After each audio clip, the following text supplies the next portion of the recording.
Ma siamo alle solite balle, nel senso che, guardate, questo è il funzionamento dell'accoglienza sono documenti che portano la firma di Roberto Maroni, che oggi è uno di quelli che assieme a Zaia si sta lamentando di come funziona il meccanismo dell'accoglienza. L'emergenza non può essere negata, lamentarsi non serve. Il PD insorge contro l'asse anti-accoglienza dei governatori leghisti Toti, Maroni, Zaia.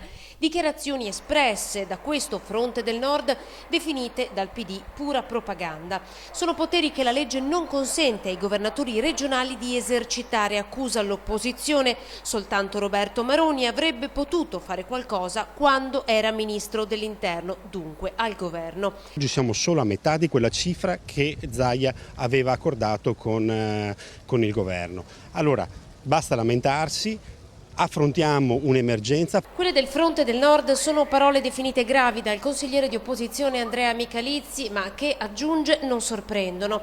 La Lombardia accoglie solo il 9% dei rifugiati, il Veneto il 4%, la Liguria il 2% degli arrivi. Vogliono distrarre i cittadini con questi argomenti dalle cose che non fanno. La cosa che dicevo prima, i 6 milioni in meno di risorse per il sociale che potrebbero andare ai padovani in difficoltà, perché non se ne parla? Perché tengono l'attenzione invece su argomenti su cui si limitano a commentare e non fare nulla.